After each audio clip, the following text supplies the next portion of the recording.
You how to repair this garbage can with the Drader Injectiweld plastic welding equipment.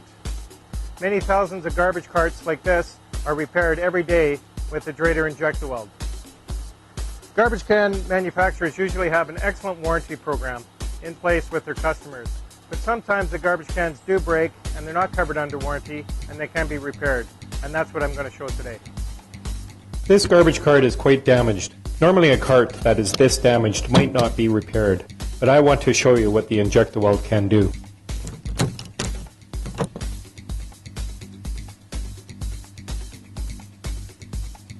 The cart is cracked through the top and there is a piece in the back missing.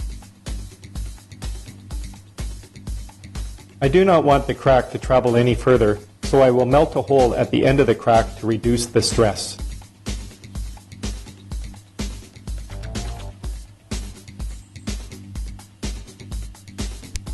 Make sure the weld area is clean.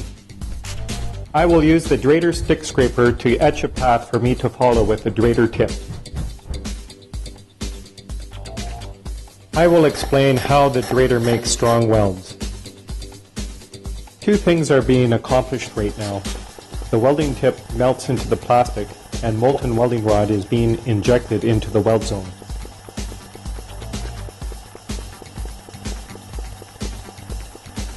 I am letting the welding rod cool off a bit, then I will trim off the excess weld bead. Both the garbage cart and the welding rod are made of polyethylene. Now I'm going to weld from the bottom of the crack to this point up here. I have set the Drader Injectiweld's temperature to 265 degrees Celsius. You can see how the tip melts into the plastic. I have used my knife to trim off the weld bead, but I do not have to. This time I will leave the weld bead intact. I am going to weld the front side of the damaged cart. You might not see the crack on the video, but it goes right through to the back.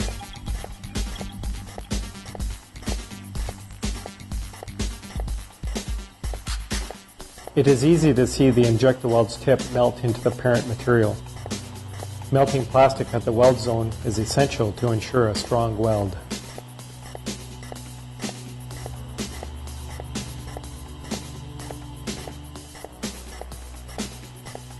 I will use my knife on all front side welds just for appearance sake.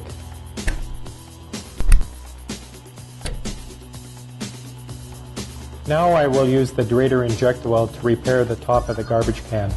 I will start by making a few spot welds to hold the crack together.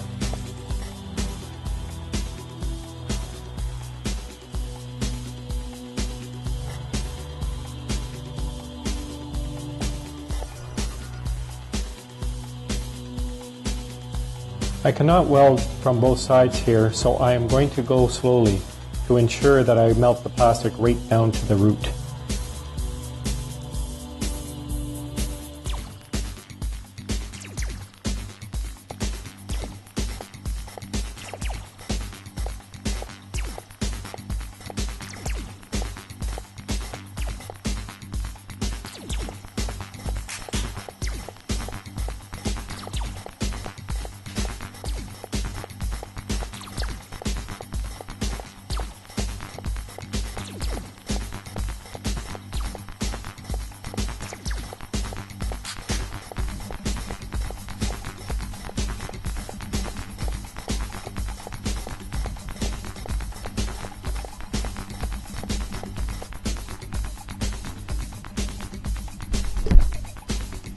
After trimming the weld bead flush with the cart, I am going to go back and fill in the areas that need refilling.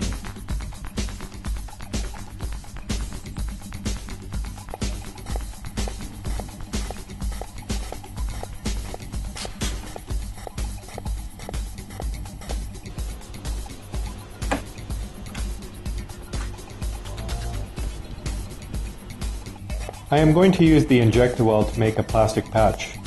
Normally garbage carts this damage might not be repaired. However, I want to show the ability of the welder.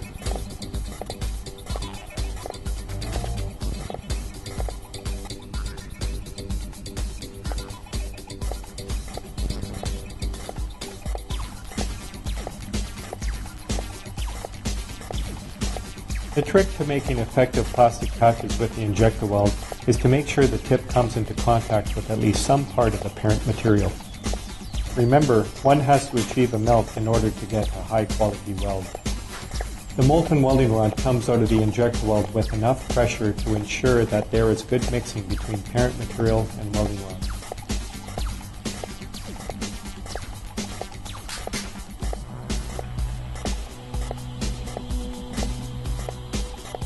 This is an important point about the Injectiweld because most plastic welders cannot offer self-regulating pressure.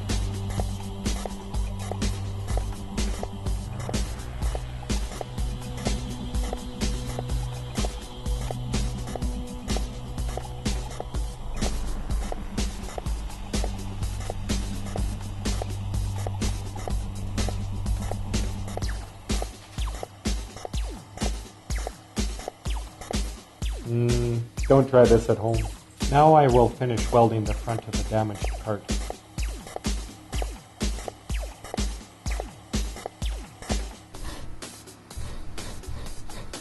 The heated tip of the Drader Injectiweld melts into the plastic before it injects molten plastic into the weld zone. The combination of hot tip and proper injection pressure really sets the Injectiweld apart from other plastic welding systems. If you are looking for an industrial plastic welder that is easy to use and provides high quality welds, then perhaps the Drader Injectiweld will be the best choice for you. I am using the Drader scraper blade to get rid of any welding undercuts. This can add to the strength of the repair.